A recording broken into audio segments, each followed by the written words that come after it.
Historia 1. El espejo de obsidiana. En la tierra ancestral de Oaxaca, donde los muertos antiguos aún reclaman su lugar, un sepulturero desenterró un espejo que no reflejaba el mundo, sino un abismo de lamentos que se negaban a ser olvidados. Mi nombre es Hilario, Don Hilario, como me conocen por estos lares. Llevo más de 50 años cavando tumbas en el viejo panteón de San Jerónimo, aquí en los valles centrales de Oaxaca. Mis manos, nudosas y curtidas por el sol y la tierra, han preparado el lecho final para generaciones enteras de este pueblo.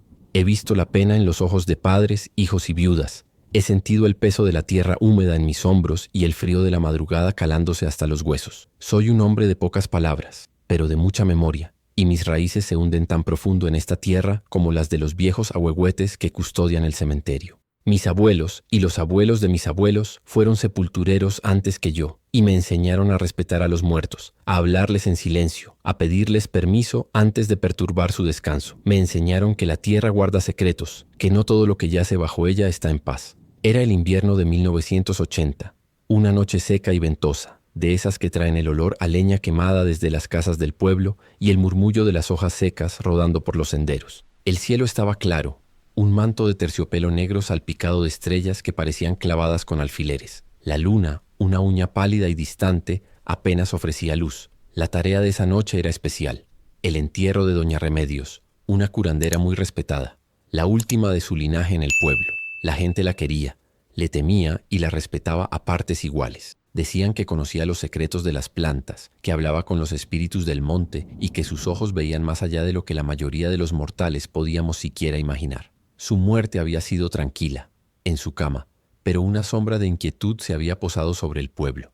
Había empezado a cavar la tumba al atardecer, siguiendo las líneas marcadas por los familiares. El trabajo era pesado, la tierra estaba dura, compacta por años de sequía.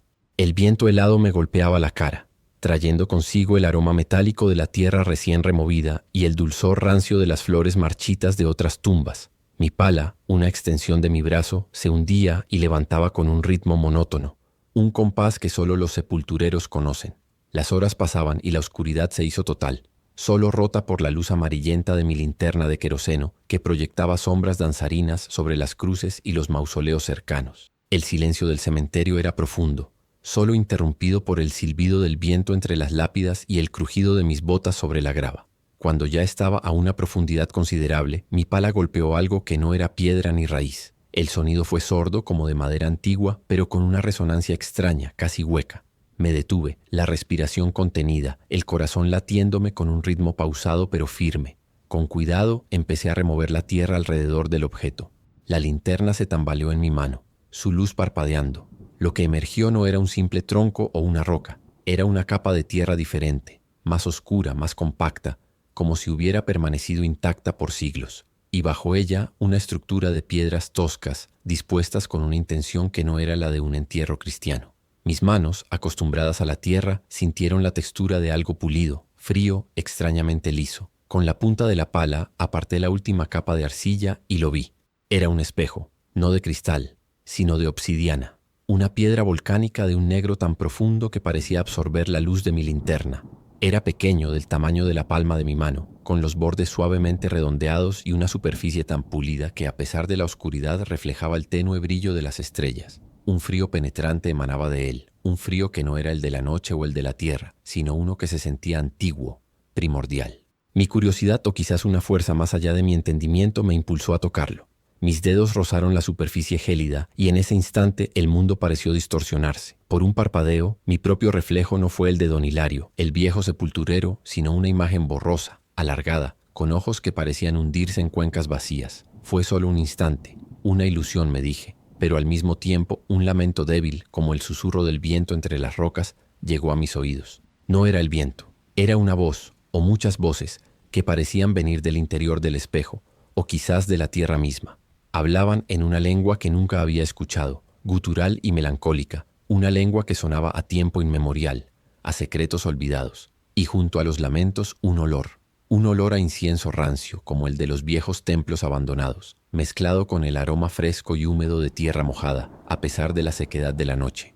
Me quedé inmóvil, la pala a un lado, el espejo en mis manos, el corazón latiéndome con una fuerza inusitada. ¿Qué había desenterrado? Los días siguientes fueron una mezcla de rutina y una inquietud creciente. Había envuelto el espejo de obsidiana en un paño viejo y lo había guardado en el pequeño cobertizo de herramientas entre las palas y los picos. No había querido llevarlo a casa. Sentía que su presencia no era bienvenida bajo mi techo. La tumba de doña Remedios se había cerrado. La tierra había vuelto a cubrirla, pero el eco de aquel hallazgo persistía en mi mente. Cada noche que regresaba al cementerio para mis rondas habituales o para preparar alguna otra tumba, la presencia del espejo se hacía más palpable. El cobertizo, que antes era un refugio familiar, ahora parecía exudar una frialdad antinatural. Me acercaba con recelo y cada vez que descorría el paño para mirar el espejo notaba algo. Su superficie, antes solo oscura, ahora parecía absorber la poca luz que había, volviéndose un pozo de negrura. No reflejaba nada, solo una ausencia. Y el frío. El frío que emanaba era más intenso, un gélido abrazo que me hacía temblar, incluso en las noches menos frías. Los lamentos, al principio débiles, se intensificaron. Ya no eran solo susurros, sino un coro de voces, como si una multitud de almas atrapadas intentaran hablar. No entendía las palabras, pero el tono, la cadencia, transmitían una profunda pena, una rabia contenida. A veces, entre el murmullo, creía distinguir fragmentos, palabras que sonaban a robo, a profanación, a deuda. Se mezclaban con el silbido del viento, con el crujido de las ramas secas, pero yo sabía que no eran parte del viento. Venían del espejo. El olor a incienso rancio y tierra mojada también se había vuelto más fuerte, casi asfixiante dentro del pequeño cobertizo, impregnando el aire con una sensación de antigüedad y descomposición. Una noche, mientras observaba el espejo bajo la luz de la luna, vi algo más. En su superficie, que antes solo mostraba una negrura absoluta, comenzaron a aparecer sombras fugaces. Eran como figuras, apenas delineadas, que se movían en el reflejo, danzando en la oscuridad. Eran altas, delgadas, con tocados extraños y ropas que no pertenecían a nuestro tiempo. Parecían mirarme. Sus formas fantasmales se retorcían como si estuvieran hechas de humo. Cuando intentaba enfocar la vista, desaparecían, dejando solo la superficie negra y fría. Me sentía observado no solo por las sombras, sino por algo más allá, algo que me miraba desde el interior del espejo. La inquietud me llevó a hablar con los viejos del pueblo, aquellos que aún recordaban las historias antiguas. Con cautela pregunté sobre doña Remedios, sobre su linaje, sobre los entierros prehispánicos en la zona. Fue la vieja Teodora, con sus ojos nublados por la edad pero su mente aguda, quien me dio la pieza clave. Me habló de un antiguo pacto, de los guardianes de la tierra, de objetos sagrados que servían como puentes entre este mundo y el de los ancestros. Me dijo que la familia de doña Remedios había sido por generaciones la guardiana de un lugar especial en el cementerio, un lugar donde el velo entre mundos era más delgado, un lugar donde se había sellado algo, y que el espejo de obsidiana, según las leyendas, no era solo un objeto ceremonial, sino un portal, una ventana a un reino donde los espíritus antiguos esperaban. La curandera, me explicó Teodora con voz temblorosa, había sido la última en conocer los ritos para mantenerlo sellado, para que lo que estaba del otro lado no cruzara. Su muerte, ahora lo entendía, había dejado una puerta abierta. La revelación me golpeó como un mazazo. No había desenterrado un simple objeto, sino una llave, una brecha. El espejo no era un tesoro, sino una prisión, y yo, un ignorante, lo había liberado. La sensación de opresión en mi pecho se hizo constante. El frío del espejo parecía seguirme, incluso cuando no estaba cerca de él. Los lamentos se habían vuelto un murmullo incesante en mi cabeza, una cacofonía de voces que me llamaban, me acusaban. No podía dormir. Cada sombra en mi casa me parecía una figura antigua. Sentía que el espejo, incluso desde el cobertizo, me estaba observando, esperando. Una noche la luna llena brillaba con una intensidad casi dolorosa, bañando el cementerio en una luz plateada y fantasmal. El viento aullaba como un alma en pena, y el olor a incienso rancio y tierra mojada era tan fuerte que casi me ahogaba. Sabía lo que tenía que hacer. Tenía que devolverlo. Tenía que sellar de nuevo lo que había liberado. No importaba si no sabía cómo, tenía que intentarlo. Con el corazón latiéndome como un tambor chamánico me dirigí al cobertizo. El frío que emanaba de él era insoportable. Un frío que calaba los huesos y helaba la sangre. Abrí la puerta de madera chirriante. El espejo envuelto en el paño parecía vibrar en la oscuridad. Lo tomé con manos temblorosas. Su superficie era como hielo, pero un hielo que quemaba. Los lamentos se alzaron en un coro ensordecedor, llenando el pequeño espacio con un sonido que parecía desgarrar el aire. Salí del cobertizo aferrando el espejo contra mi pecho y me dirigí a la tumba de doña Remedios, al lugar donde lo había encontrado. La luna iluminaba el agujero que había cavado días atrás, ahora cubierto por la tierra removida. La idea era simple: volver a extraenterrarlo, cubrirlo con la tierra ancestral, esperar que eso fuera suficiente para sellar de nuevo el portal. Me arrodillé junto al borde de la fosa. El viento me azotaba el rostro, trayendo consigo el eco de las voces antiguas. Con cuidado intenté colocar el espejo en el fondo del agujero, para luego cubrirlo con la tierra, pero el espejo se resistió.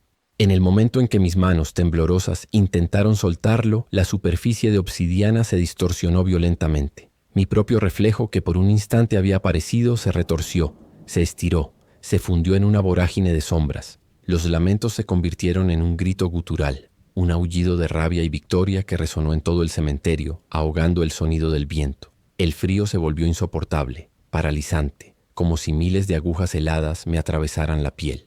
Y entonces, de la superficie negra y pulida del espejo, una figura comenzó a emerger, lenta, dolorosamente, como si estuviera rasgando el velo de la realidad.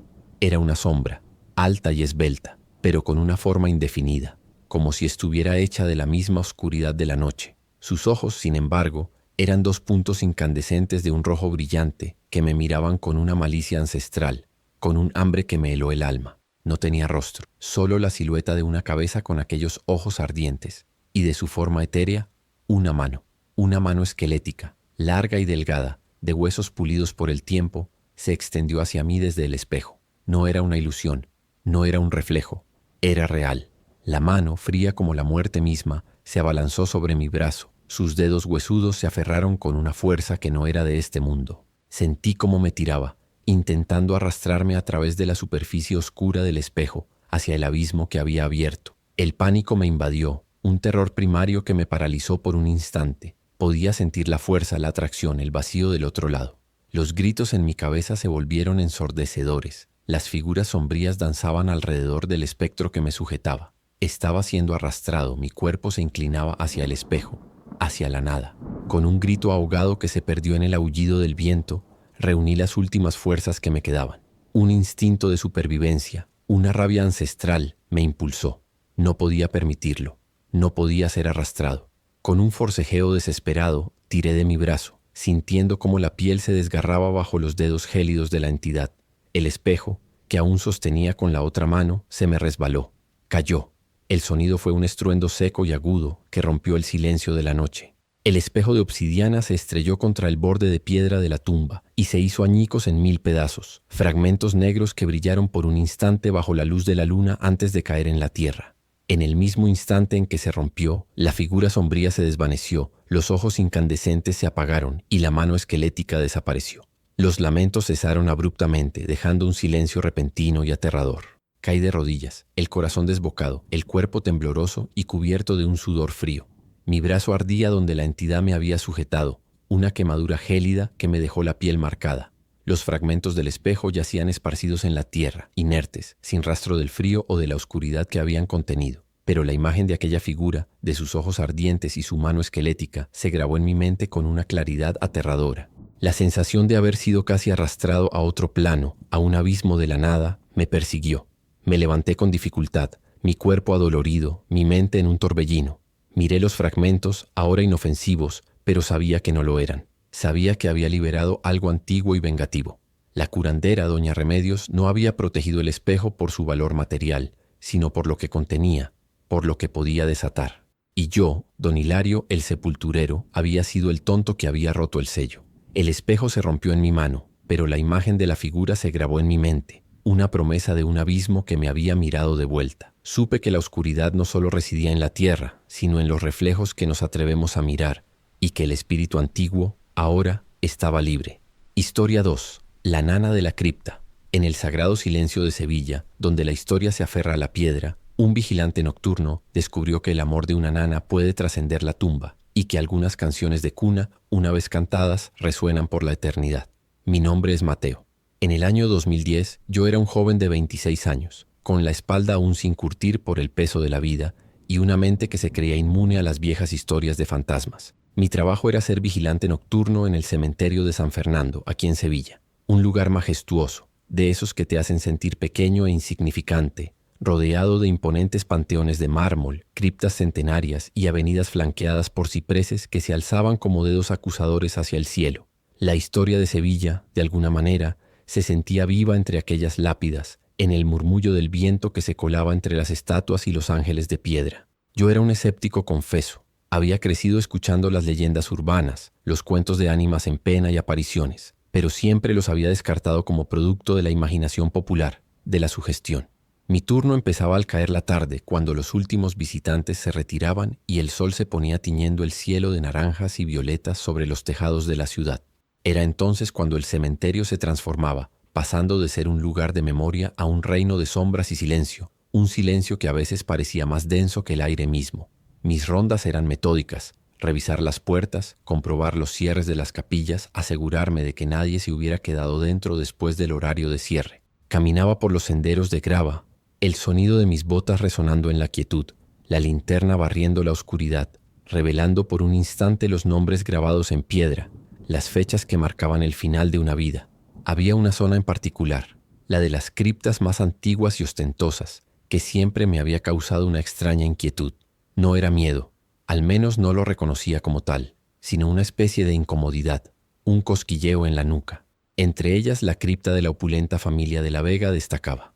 Era una mole de piedra oscura, con una pesada puerta de hierro forjado, adornada con escudos heráldicos y ángeles alados, sellada con un candado tan grueso que parecía inquebrantable. Siempre me apresuraba un poco al pasar por allí, sin saber muy bien por qué. Quizás era el aura de riqueza y antigüedad que emanaba, o la forma en que las sombras se aferraban a sus rincones, dándole un aspecto aún más sombrío. Era una noche brumosa de otoño de 2010. La niebla se había levantado del río Guadalquivir, arrastrándose por las calles de Sevilla y envolviendo el cementerio en un manto blanco y húmedo. Las luces de las farolas apenas perforaban la densa cortina, creando halos difusos que daban a todo un aire irreal. El frío de la humedad se calaba hasta los huesos, y el olor a tierra mojada se mezclaba con el dulzor rancio de las flores que la gente había dejado en las tumbas. Mis pasos sobre la grava eran amortiguados por la bruma, y el silencio era tan absoluto que casi podía escuchar el latido de mi propio corazón. Estaba realizando mi ronda habitual, mi linterna cortando la niebla, cuando al pasar frente a la cripta de los de la Vega, algo me detuvo. No fue un sonido fuerte, ni una visión aterradora. Fue algo mucho más sutil, casi imperceptible, un débil sonido. Al principio pensé que era el viento silbando entre las rejas, o quizás mi imaginación jugándome una mala pasada en medio de la soledad y la bruma.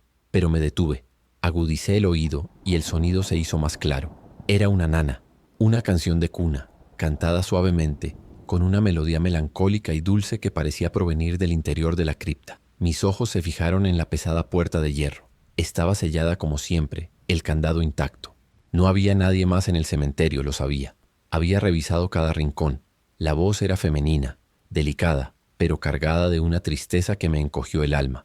Y junto a la nana, un olor, un aroma persistente a jazmín como el de las flores que crecen en los patios sevillanos, pero mezclado con algo más, algo que me recordó a la infancia, talco de bebé. Era un contraste extraño, el olor dulce y puro en medio de la humedad y el rancio aroma de la muerte. Me acerqué con cautela a la reja de la cripta. Mi linterna temblaba ligeramente en mi mano. La nana se detuvo por un instante y luego volvió a sonar, más clara, como si la voz se hubiera acercado. Mis ojos recorrieron la base de la reja, buscando alguna explicación, algún resquicio por donde el sonido pudiera colarse. Y fue entonces cuando lo vi. Justo en la base de la reja, donde el hierro se unía a la piedra, había algo. Un objeto pequeño, plateado, que brillaba débilmente bajo la luz de mi linterna. Me agaché y lo recogí. Era un sonajero de plata antiguo, con grabados delicados y un mango desgastado por el tiempo. No era un juguete moderno, sino una reliquia, de esas que se pasan de generación en generación. Lo más inquietante fue su temperatura. Estaba gélido al tacto, no con el frío de la noche, sino con un frío que se sentía antinatural, como si hubiera estado sumergido en hielo durante mucho tiempo. Lo sostuve en mi mano, el peso de la plata, el frío que me calaba los dedos y el eco de la nana que aún resonaba en mis oídos. La cripta estaba sellada. ¿Cómo había llegado un sonajero antiguo hasta allí? ¿Y quién cantaba? Mi escepticismo por primera vez se tambaleó. La nana se convirtió en parte de mi rutina nocturna. Cada vez que pasaba por la cripta de los de la Vega, el sonido se hacía presente. Al principio era débil, como un eco lejano, pero con el paso de las noches se volvió más claro, más melancólico, casi una presencia palpable. No era una grabación, lo sabía. El tono variaba ligeramente. La cadencia se ajustaba al silencio del cementerio como si la voz se adaptara al ambiente. Y el sonajero. Lo había guardado en el bolsillo de mi chaqueta, pero cada vez que la nana comenzaba, sentía una vibración sutil en mi mano, un temblor casi imperceptible que me erizaba los vellos del brazo. Era como si el objeto reaccionara a la canción, como si fuera parte de ella. El olor a jazmín y talco de bebé también se intensificó, creando una burbuja aromática alrededor de la cripta, un contraste inquietante con el hedor a tierra húmeda y cera quemada que a veces flotaba en el aire del cementerio. Mis rondas, antes rápidas, se volvieron más lentas cuando llegaba a esa zona. Me quedaba allí, de pie, escuchando la nana, intentando encontrar una explicación, una fuente racional. Revisaba los alrededores, los otros mausoleos, los árboles. Nada, solo la cripta, sellada, y la voz que emanaba de su interior. La curiosidad, o quizás una necesidad de entender lo que estaba sucediendo, me llevó a los archivos del cementerio. Busqué información sobre la familia de la Vega. Eran una estirpe antigua y poderosa, con una historia que se remontaba siglos atrás. Encontré registros de entierros, de matrimonios, de nacimientos. Y entonces di con la historia que lo explicaba todo, o al menos una parte. A principios del siglo XX, una niña de la familia de la Vega, de apenas 3 años, había muerto en circunstancias trágicas. Una enfermedad repentina, fulminante. Su nombre era Isabel. La leyenda local, que los archivos no mencionaban pero que los viejos del pueblo aún recordaban, decía que la niña había sido enterrada en la cripta familiar y que su nana, una mujer devota que la había criado desde que nació, había insistido en ser enterrada con ella, en el mismo lugar, para seguir cuidándola en la eternidad. La familia, en su dolor, había accedido. La nana, una mujer sencilla de nombre Carmen, había sido más que una sirvienta. Había sido una segunda madre para la pequeña Isabel. La historia decía que Carmen cantaba una nana específica a la niña cada noche, una melodía que solo ellas dos conocían. La revelación me golpeó como un rayo. La nana, el sonajero, todo encajaba. El espíritu de Carmen, la nana, estaba atrapado allí, en la cripta, cumpliendo su promesa de cuidar a la niña, incluso más allá de la muerte. A partir de ese momento los fenómenos se intensificaron. Las luces del cementerio, que se encendían y apagaban con un sistema automático, comenzaron a parpadear cuando la nana se escuchaba. No era un fallo eléctrico, lo comprobé. Era como si la energía de la presencia interfiriera con la corriente. Los parpadeos eran más intensos justo cuando la nana alcanzaba su punto más melancólico. Y la sensación, una presencia fría, pero extrañamente protectora, comenzó a rodearme cuando estaba cerca de la cripta. No era un frío de miedo, sino un frío que se sentía como un abrazo gélido, una advertencia o quizás una invitación. Una noche, la niebla era tan espesa que apenas podía ver mis propias manos. El cementerio estaba sumido en una oscuridad casi total, solo rota por los halos difusos de las farolas y la luz de mi linterna. La nana resonaba con una claridad asombrosa, cada nota, cada palabra ininteligible, llenando el aire. El olor a jazmín y talco era tan fuerte que me mareaba, me envolvía. El sonajero en mi bolsillo vibraba con una intensidad que me quemaba la piel. Me sentía atraído, impulsado por una fuerza que no podía comprender, una mezcla de curiosidad, compasión y un terror creciente. Me acerqué a la cripta, mis pasos lentos, como si una mano invisible me guiara. La pesada puerta de hierro forjado se alzaba ante mí, un muro de metal y piedra que guardaba un secreto de amor y muerte. Sentí la presencia fría y protectora a mi alrededor, más fuerte que nunca. Era como si la nana me estuviera llamando, o quizás pidiéndome ayuda. La melodía se repitió una y otra vez, una letanía de tristeza y devoción. Mis manos, casi por sí solas, se extendieron hacia el candado de la cripta. No tenía la llave, por supuesto, pero sentí una necesidad imperiosa de abrirla, de ver lo que había dentro, de entender. El metal del candado estaba helado, cubierto de una fina capa de rocío. Mis dedos rozaron el hierro, y en ese instante la nana se detuvo, abruptamente. El silencio que siguió fue más aterrador que cualquier sonido, un vacío ensordecedor que me hizo sentir la soledad del cementerio con una intensidad brutal. El aire se volvió gélido al instante, un frío que me atravesó la ropa y me heló la sangre en las venas. Mi aliento se condensó en pequeñas nubes blancas. Mis ojos se fijaron en la puerta, esperando, temiendo lo que vendría. Y entonces sucedió. Frente a mí, a escasos centímetros de la pesada puerta de hierro, una figura comenzó a materializarse. No era una sombra, ni una ilusión. Era una mujer, etérea, translúcida, como si estuviera hecha de la misma niebla que envolvía el cementerio, pero con una forma definida. Vestía un antiguo uniforme de sirvienta, de tela gruesa y color oscuro, con un delantal blanco y un gorro de encaje sobre el cabello recogido. Su rostro, pálido y demacrado, estaba surcado por la tristeza. Y sus ojos estaban llenos de lágrimas, lágrimas que no caían, sino que brillaban con una luz fantasmal. Me quedé inmóvil, el terror me clavó al suelo. No podía respirar. Mi corazón golpeaba contra mis costillas con una fuerza brutal. La figura me miró, sus ojos tristes fijos en los míos, y entonces lentamente levantó una mano.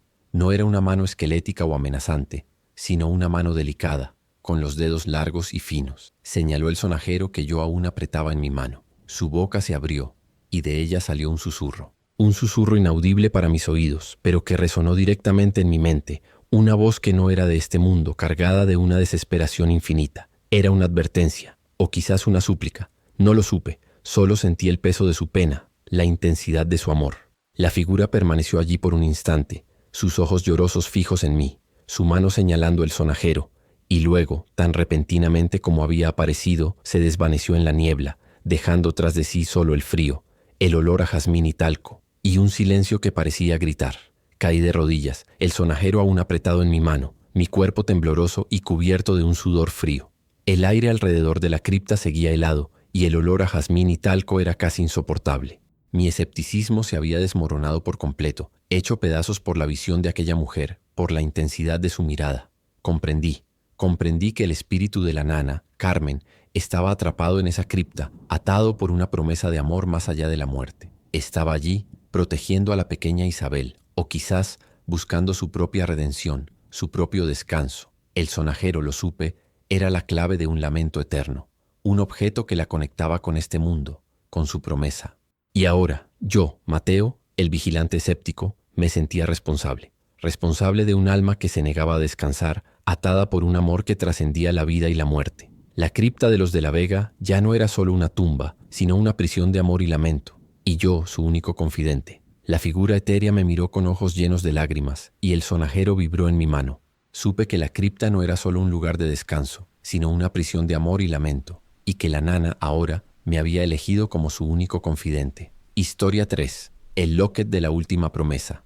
En el gélido silencio de Boston, donde el duelo se mezcla con la nieve, una hija descubrió que el amor de su madre podía trascender la muerte, pero que algunas promesas, una vez rotas, revelan verdades que es mejor dejar enterradas. Mi nombre es Sara.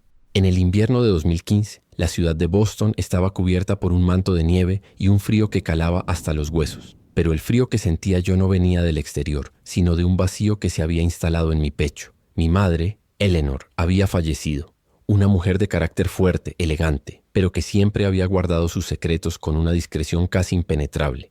Ahora, su cuerpo yacía en el ataúd de caoba pulida, en la sala de velatorio de la tradicional funeraria O'Malley, un lugar donde el olor a flores frescas se mezclaba con el incienso rancio y el dulzor empalagoso de la cera quemada.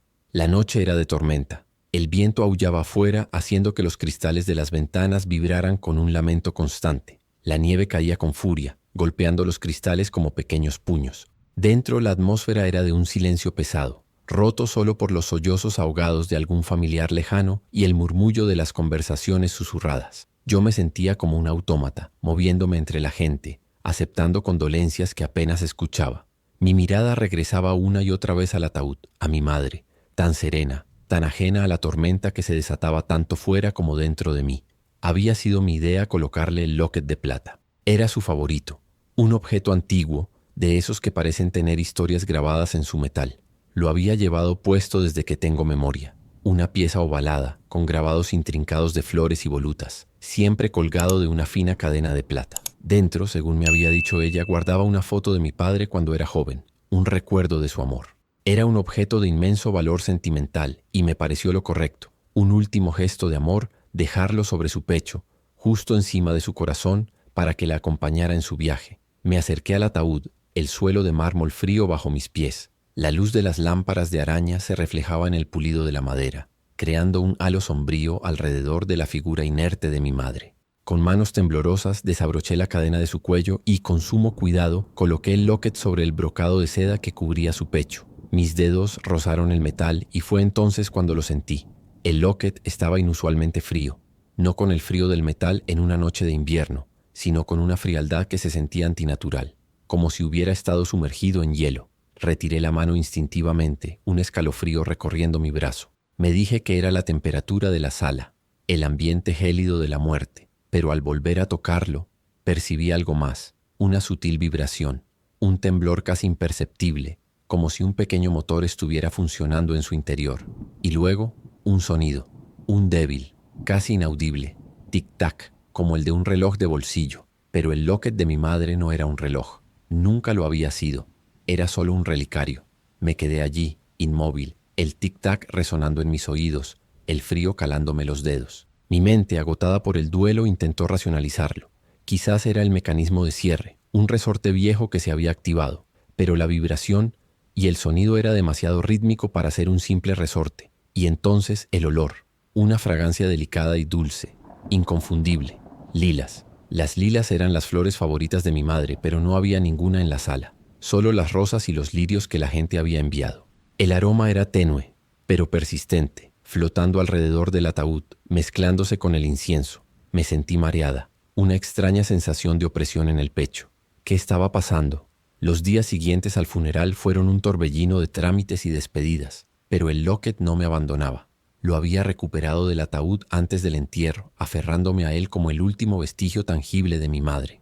Lo guardaba en mi bolsillo, cerca de mi corazón, pero su presencia se había vuelto inquietante. El locket se calentaba y enfriaba repentinamente. No seguía una lógica. Un momento estaba gélido, al siguiente sentía un calor suave, como si lo hubiera tenido en la mano durante horas. El tic-tac, que al principio era débil, se había vuelto más fuerte, más insistente. No era un tic-tac constante. A veces se aceleraba, otras se ralentizaba, como un corazón latiendo. Lo más perturbador era que parecía seguirme. Cuando lo dejaba en la mesita de noche, el sonido era tenue, pero si lo tomaba, el tic-tac se volvía más audible, como si el locket estuviera vivo, reaccionando a mi presencia. Las cosas en mi apartamento, que antes era el de mi madre, comenzaron a cambiar. Las luces, incluso las recién cambiadas, parpadeaban sin razón aparente. No era un problema eléctrico, lo había revisado. Era como si una energía invisible interfiriera con ellas. Pequeños objetos se movían solos. Una vez, un marco de fotos en la repisa de la chimenea se deslizó unos centímetros sin que nadie lo tocara. Otra vez, una cortina en la ventana de la sala se agitó violentamente, a pesar de que las ventanas estaban cerradas y no había corriente de aire. Siempre sucedía cuando el tic-tac del locket era más fuerte, cuando el olor a lilas se hacía más intenso, impregnando el aire de la casa. Y luego, los susurros. Al principio pensé que era el viento, o el cansancio, o mi propia mente jugándome una mala pasada, pero eran voces, débiles, ininteligibles, que parecían venir del locket mismo, como si mi madre intentara hablarme, pero las palabras se perdieran en un murmullo confuso. Me acercaba el locket al oído, intentando descifrar el mensaje, pero solo obtenía un coro de sonidos guturales, una cacofonía de lamentos y advertencias que me erizaban el vello de la nuca. La sensación de opresión en el pecho se hizo constante, como si una mano invisible me apretara el corazón. Una tarde, sentada en el sillón favorito de mi madre, con el locket en mi mano, decidí que no podía más. Tenía que entender. Tenía que ver la foto que mi madre había guardado con tanto celo. Con manos temblorosas intenté abrir el locket. Era un mecanismo de cierre antiguo, con un pequeño broche lateral. Mis dedos, acostumbrados a la suavidad del metal, se encontraron con una resistencia inusual. El locket no se abría.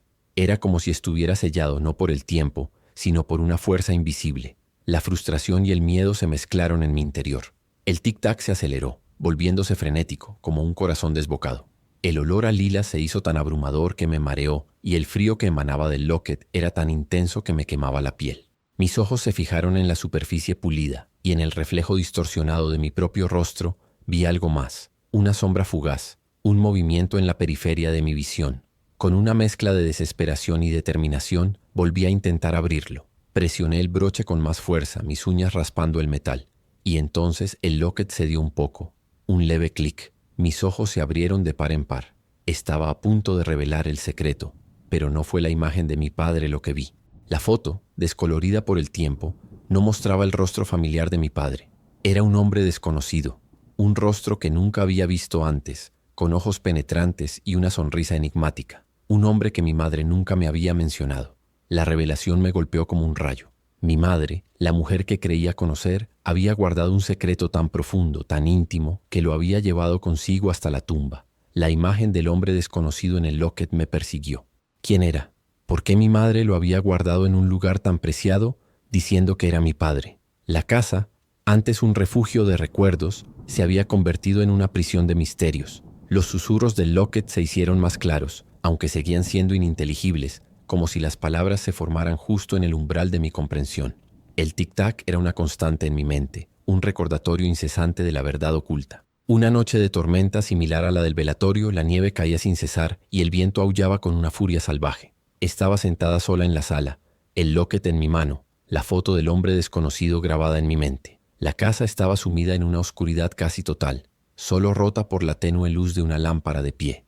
Las luces parpadeaban sin cesar, y los objetos pequeños, como los adornos de la repisa, vibraban ligeramente. El olor a lilas era tan fuerte que casi me asfixiaba, y el frío que emanaba del locket era insoportable. Sentía una necesidad imperiosa de abrirlo de nuevo, de descifrar los susurros, de entender la verdad. Había algo más, lo sabía. No era solo la foto de un hombre. Había una promesa, o quizás una advertencia, en los ojos de mi madre cuando me hablaba del locket. Con manos temblorosas volví a presionar el broche. El locket se abrió un poco, revelando la foto, pero sentía que había una segunda capa, un compartimento oculto. En ese instante, el tic-tac se volvió ensordecedor.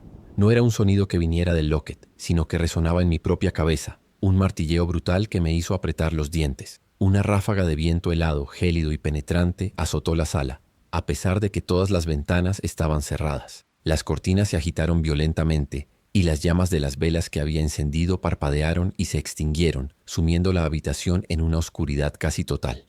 El frío era insoportable, un abrazo gélido que me paralizó. Y entonces, una voz. No era un susurro, ni un lamento. Era la voz de mi madre, clara, etérea, pero resonando directamente en mi mente, como si me hablara desde lo más profundo de mi ser. Las palabras fueron un eco, una advertencia desesperada. No lo abras. La verdad te condenará. La voz se desvaneció tan repentinamente como había aparecido, dejando un silencio absoluto, un vacío que me ensordeció. Mis manos, aún aferradas al locket, sintieron un tirón invisible. Con una fuerza que no era mía, el locket se cerró de golpe. El broche se encajó con un chasquido seco, final, como si se hubiera sellado para siempre. Caí hacia atrás en el sillón, el locket aún apretado en mi mano, mi cuerpo tembloroso y cubierto de un sudor frío. El tic-tac había cesado. El olor a lilas se había desvanecido y el frío había disminuido, dejando solo el eco de la voz de mi madre en mi mente. No lo abras. La verdad te condenará. Las palabras resonaban una y otra vez, una advertencia, una súplica. Comprendí. Mi madre no solo había guardado un secreto, sino que me había protegido de él. El locket no era un simple relicario, sino un portal a una verdad oculta, quizás un secreto familiar que podría destruirme, una promesa rota que ahora se había convertido en una maldición. El hombre de la foto, la verdad que mi madre había ocultado, todo estaba conectado. Y ahora el locket era mío, y con él la carga de su secreto. Debía decidir.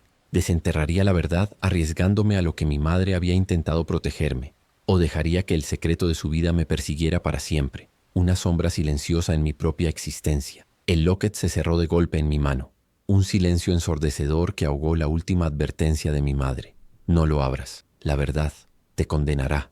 Resonó en mi mente, una promesa de un secreto que ahora era mío, y supe que el locket era la llave a una oscuridad que aún respiraba.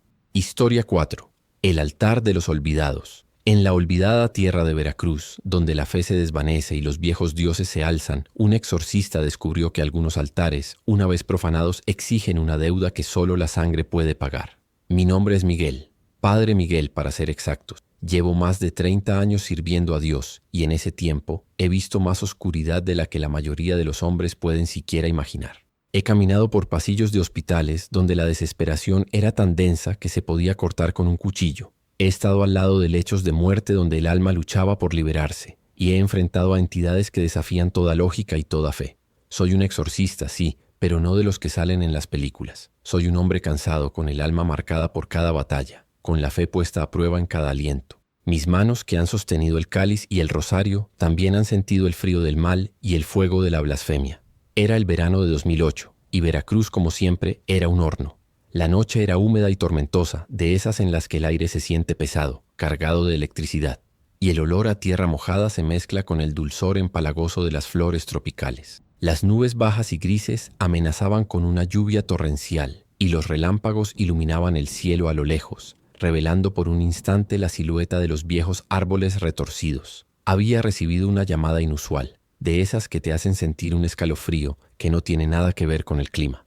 Los pocos lugareños que aún vivían cerca de un antiguo cementerio abandonado En los límites de la ciudad reportaban cosas. Cámaras de seguridad que se apagaban, animales que huían despavoridos y, lo más inquietante, cánticos extraños y sombras danzantes alrededor de una capilla casi derruida que se alzaba en el centro del camposanto. El cementerio era un lugar olvidado, un laberinto de lápidas rotas, cruces caídas y maleza que crecía salvaje, devorando los restos de lo que alguna vez fue un lugar de descanso. El camino hasta la capilla era apenas un sendero, cubierto de lodo y hojas podridas. El aire era denso, pesado, con un olor a humedad y descomposición que se pegaba a la garganta. Mi linterna, una pequeña luz amarilla en la inmensidad de la oscuridad, apenas lograba perforar la negrura. Los relámpagos ocasionales iluminaban por un instante las figuras fantasmales de los ángeles de piedra, sus rostros erosionados por el tiempo y el olvido. La capilla se alzaba ante mí, una silueta fantasmal contra el cielo tormentoso. Sus paredes, de piedra ennegrecida, estaban cubiertas de musgo y enredaderas.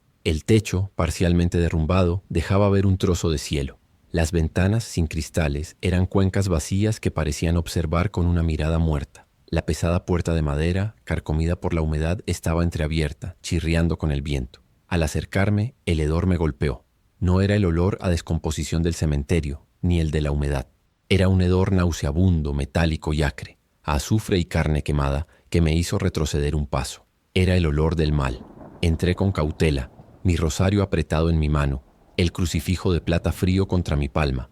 El interior de la capilla era un caos. Los bancos de madera estaban volcados, cubiertos de polvo y telarañas. El altar, que debería haber sido el centro de la devoción, estaba profanado. La luz de mi linterna se posó sobre él, revelando la abominación. En lugar de un crucifijo, había uno invertido, toscamente hecho de huesos, atado con cuerdas viejas. Alrededor, un círculo de velas negras, consumidas hasta la base, sus restos de cera derretida formando charcos oscuros sobre la piedra. El aire dentro de la capilla era aún más pesado, una sensación de opresión que me dificultaba respirar, como si una mano invisible me apretara el pecho. Era un lugar donde la fe había sido desterrada, y algo más, algo antiguo y maligno había tomado su lugar. La visión del altar profanado me heló la sangre, pero también encendió una chispa de determinación en mi interior. No podía permitir que un lugar sagrado fuera mancillado de esa manera. El olor a azufre y carne quemada era tan intenso que me quemaba las fosas nasales, y la sensación de opresión en el pecho se volvió constante. Mi primera acción fue intentar purificar el espacio. Saqué mi estola y mi aspersorio, el agua bendita que siempre llevo conmigo. Recé, mis palabras resonando en el silencio de la capilla, intentando romper la atmósfera densa y maligna que lo impregnaba todo. Pero el ambiente no cedía. Al contrario, la temperatura dentro de la capilla descendió drásticamente. No era el frío de la noche o de la tormenta, sino un frío antinatural, gélido, que me calaba hasta los huesos. Mi aliento se condensaba en pequeñas nubes blancas a pesar del calor sofocante del verano veracruzano. Mis dientes castañaban y un escalofrío constante recorría mi columna vertebral. Encendí las velas de mi kit, pequeñas velas blancas que siempre uso para mis ritos. Las coloqué en el suelo lejos del altar profanado intentando crear un pequeño círculo de luz y fe. Pero una a una, sin que hubiera corriente de aire, las llamas parpadearon y se extinguieron, sumiendo la capilla en una oscuridad aún más profunda, solo rota por la luz de mi linterna. Era como si la oscuridad misma se negara a ser iluminada.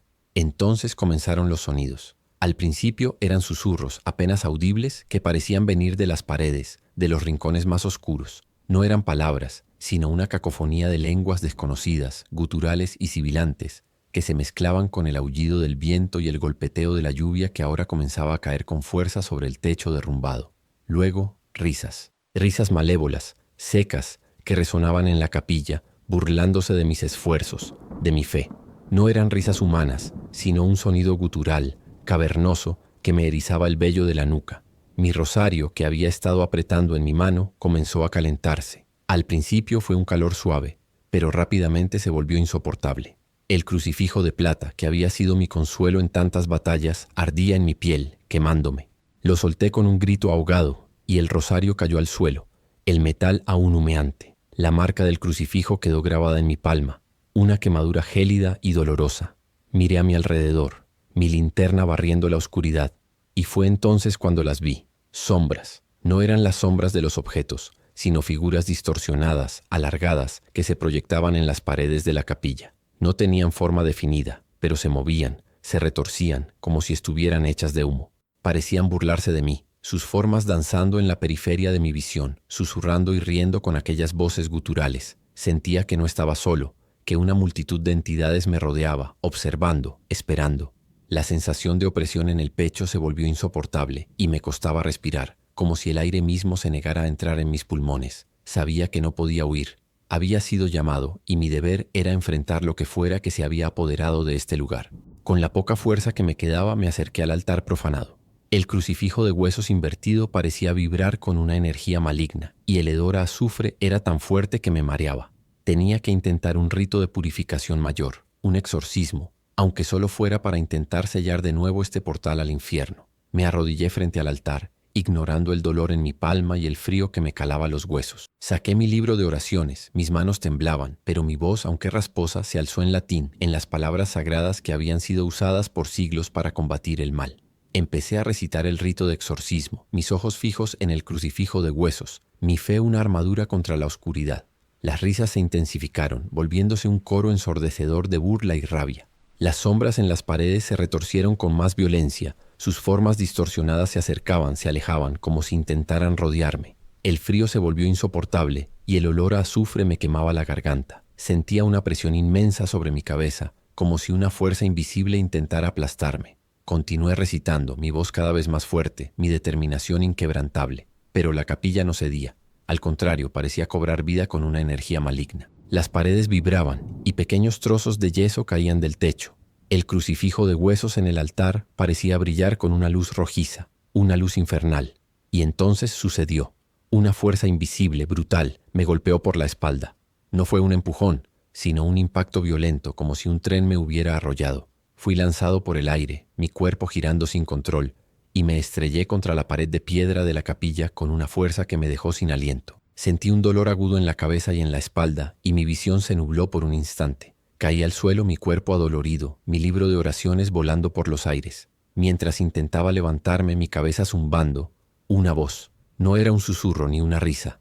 Era una voz gutural y demoníaca que no parecía humana, que resonó en toda la capilla, haciendo vibrar las piedras, llenando el espacio con un sonido que parecía venir de las profundidades del infierno. Era una voz antigua, cargada de odio y poder, que me habló directamente, no a mis oídos, sino a mi alma. Este lugar me pertenece, sacerdote. El sacrilegio es ahora eterno. Este altar ha sido consagrado a una entidad que exige un nuevo sacrificio. Y tú, viejo tonto, no eres más que un estorbo. La voz retumbó en la capilla, un eco de maldad que se aferraba a la piedra. Sentí una presencia inmensa, abrumadora, que llenaba cada rincón del espacio, una entidad que se regodeaba en su victoria. El altar, con su crucifijo invertido, parecía irradiar una energía oscura, una promesa de más horrores. Yacía en el suelo, mi cuerpo dolorido, mi cabeza sangrando, pero mi fe, aunque tambaleante, se reafirmó ante la presencia de un mal tan antiguo, tan palpable. No era una posesión simple, ni un espíritu errante. Era algo mucho más profundo, algo que había echado raíces en este lugar. Me di cuenta. La capilla no era solo una iglesia profanada. Era un portal, un lugar donde el velo entre mundos era delgado, donde las entidades del abismo podían cruzar. Y el exorcismo, lo supe con una certeza helada, no sería suficiente, no para desterrar la entidad que se había apoderado de ese lugar sagrado. El altar esperaba su siguiente ofrenda, su siguiente sacrificio. Y yo, Padre Miguel, me había convertido en un testigo, en una víctima, en un peón en un juego mucho más grande y antiguo de lo que jamás había imaginado. La voz gutural resonó en la capilla, un eco del infierno que se aferraba a la piedra, y supe que el altar no era solo un objeto, sino un trono para un mal que no solo acechaba, sino que reinaba, y que mi lucha apenas había comenzado, con mi propia alma en juego. Historia 5. Las orquídeas negras de Hollywood. En el glamuroso silencio de Hollywood, donde las leyendas nunca mueren, una florista descubrió que la belleza puede ser una trampa y que algunas flores, una vez regadas, exigen un precio que solo la vida puede pagar. Mi nombre es Clara. En el verano de 2019 yo era una joven florista, apenas rozando los 25, con las manos manchadas de tierra y el corazón lleno de la belleza efímera de las flores. Mi vida giraba en torno a los colores, los aromas y las texturas de la naturaleza, un contraste vibrante con el brillo artificial de Los Ángeles. Trabajaba en una pequeña floristería en el corazón de Hollywood, un lugar donde los sueños se forjan y se rompen con la misma facilidad. Mis días transcurrían entre arreglos florales para bodas de ensueño, ramos de condolencia para funerales sombríos y caprichos extravagantes de estrellas de cine. El Hollywood Forever Cemetery era un lugar que conocía bien. No era un cementerio cualquiera. Era un monumento a la historia del cine. Un jardín de leyendas donde los grandes de la pantalla descansaban bajo el sol de California. Había entregado flores allí innumerables veces, caminando entre las tumbas de Rodolfo Valentino, Jane Mansfield y Douglas Fairbanks. A pesar de la solemnidad del lugar, siempre había tenido una atmósfera peculiar, una mezcla de reverencia y el brillo de la fama eterna. Las palmeras se mecían suavemente con la brisa y el aroma a jazmín y eucalipto se mezclaba con el dulzor de las flores frescas. Era una noche de luna llena, de esas en las que el cielo de Los Ángeles se tiñe de un azul profundo y la luna brilla con una intensidad casi plateada, bañando la ciudad en una luz fantasmal. El aire era cálido, denso, con el zumbido constante de la vida nocturna de la ciudad como un telón de fondo lejano. Había recibido un encargo inusual.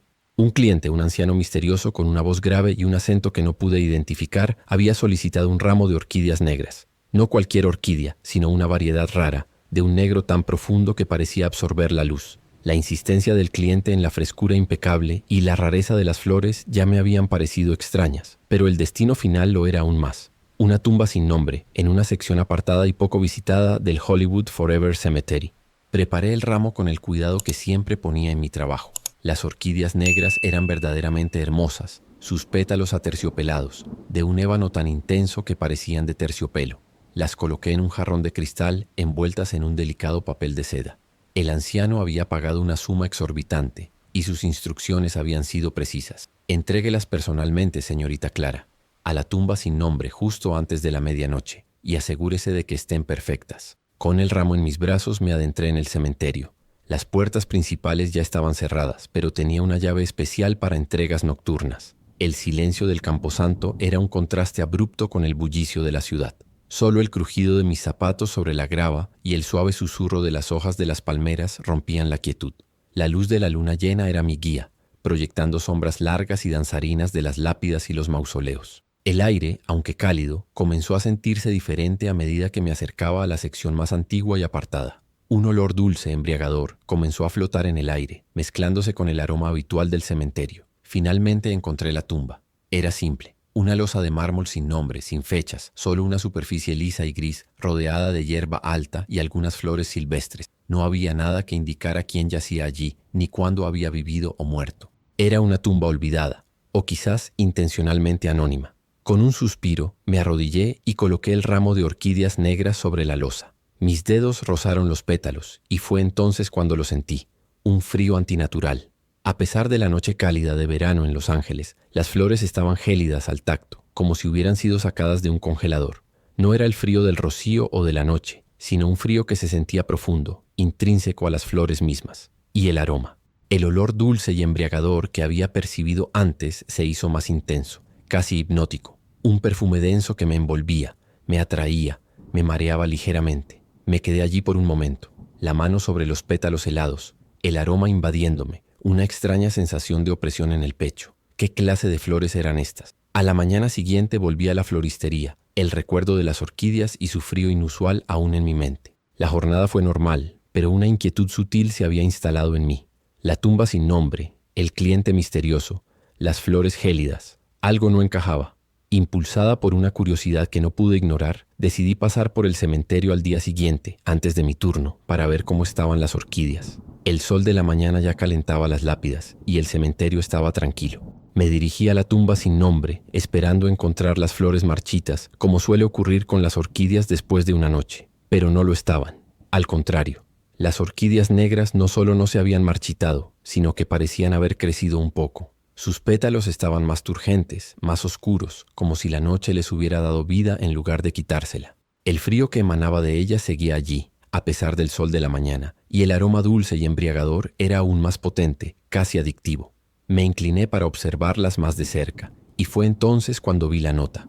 Debajo del jarrón, una pequeña nota manuscrita, doblada con cuidado, con una caligrafía elegante y antigua. La abrí con manos temblorosas. Las palabras, escritas con tinta oscura, eran simples, pero me helaron la sangre.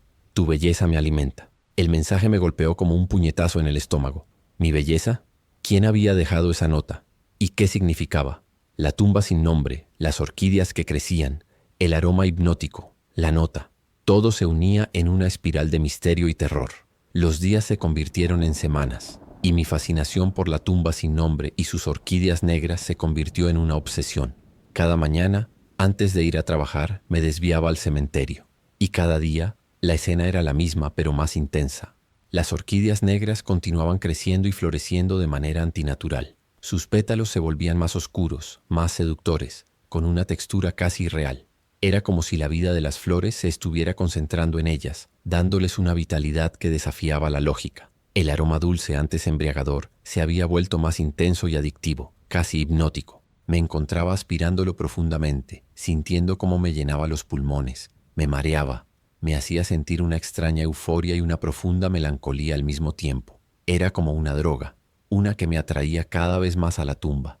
La temperatura alrededor de la tumba era siempre fría, a pesar del calor sofocante de Los Ángeles. Era un círculo de frío que se extendía unos metros alrededor de la losa, un contraste inquietante con el sol que brillaba en el resto del cementerio. Los pájaros evitaban la zona, y las pocas flores silvestres que crecían cerca parecían marchitarse más rápido.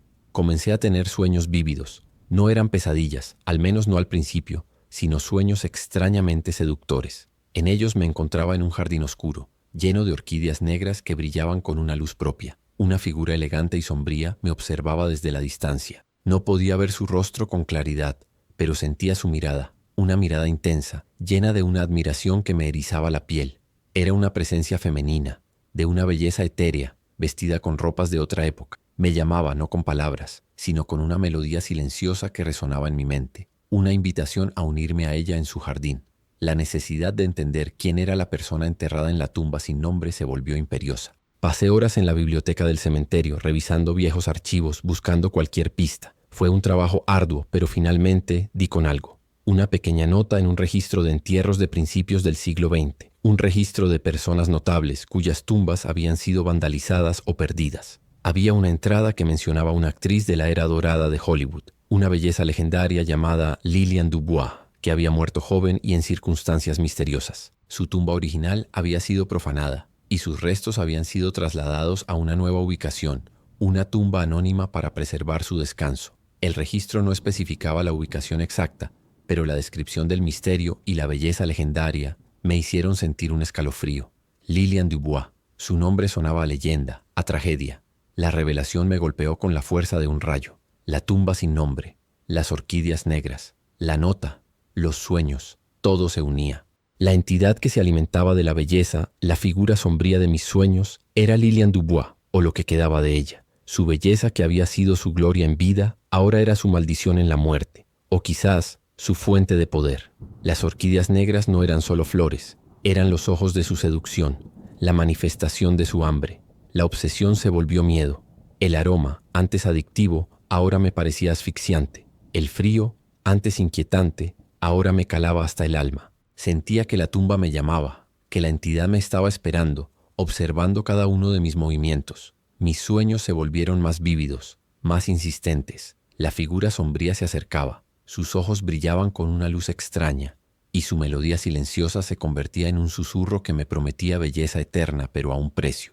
Una noche la luna llena brillaba con una intensidad casi dolorosa, bañando el cementerio en una luz plateada y fantasmal.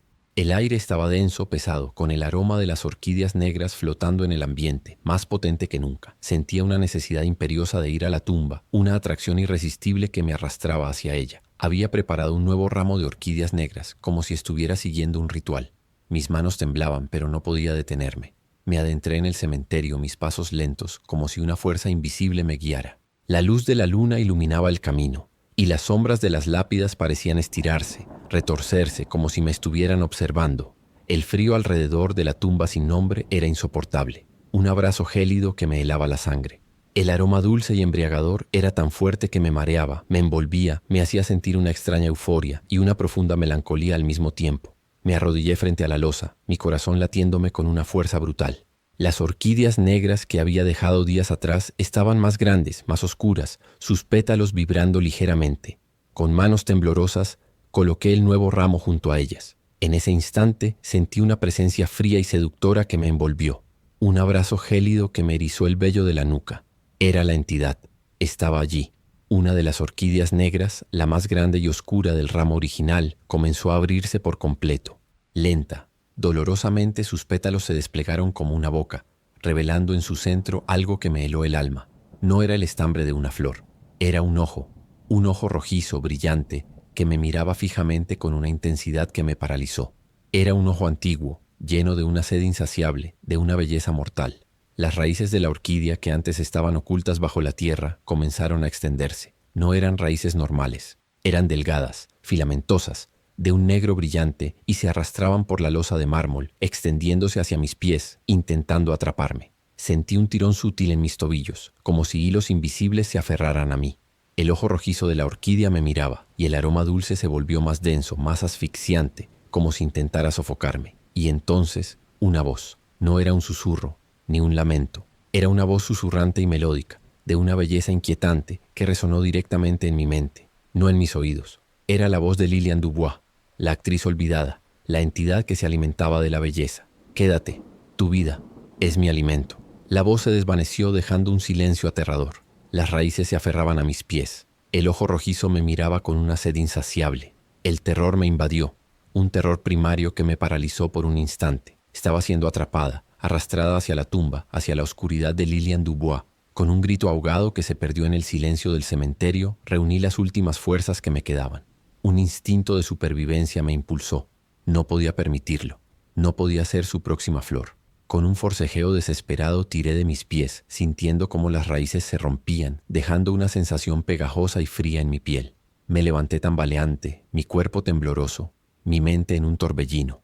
Corrí sin mirar atrás, el aroma dulce y asfixiante persiguiéndome, el ojo rojizo de la orquídea grabado en mi mente. Logré escapar del cementerio, mi cuerpo adolorido, mi ropa rasgada, mi alma marcada, pero la certeza se había instalado en mí. La tumba sin nombre no era solo un lugar de descanso, sino un altar para una entidad que se alimentaba de la belleza y la vida. Las orquídeas negras eran los ojos de su seducción, la manifestación de su hambre insaciable. Y ahora Clara, la florista, sabía que su propia vida estaba en peligro. La entidad la había elegido como su próxima fuente de alimento. El ojo rojizo de la orquídea me miró, una promesa de una belleza mortal, y las raíces se aferraron a mis pies. Supe que la tumba no era solo un encargo, sino un jardín de la muerte, y que la entidad, ahora, me había elegido como su próxima flor para alimentarse de mi vida. Gracias por seguirnos hasta el final de esta historia. Si disfrutaste el video, no olvides darle a me gusta y compartirlo con alguien que también disfrute de lo paranormal. ¿Tienes alguna historia de terror aterradora? Compártela en los comentarios. Leemos cada una con atención. Suscríbete al canal para no perderte los próximos testimonios escalofriantes. Y ahora, 2 videos con más historias oscuras aparecen en tu pantalla.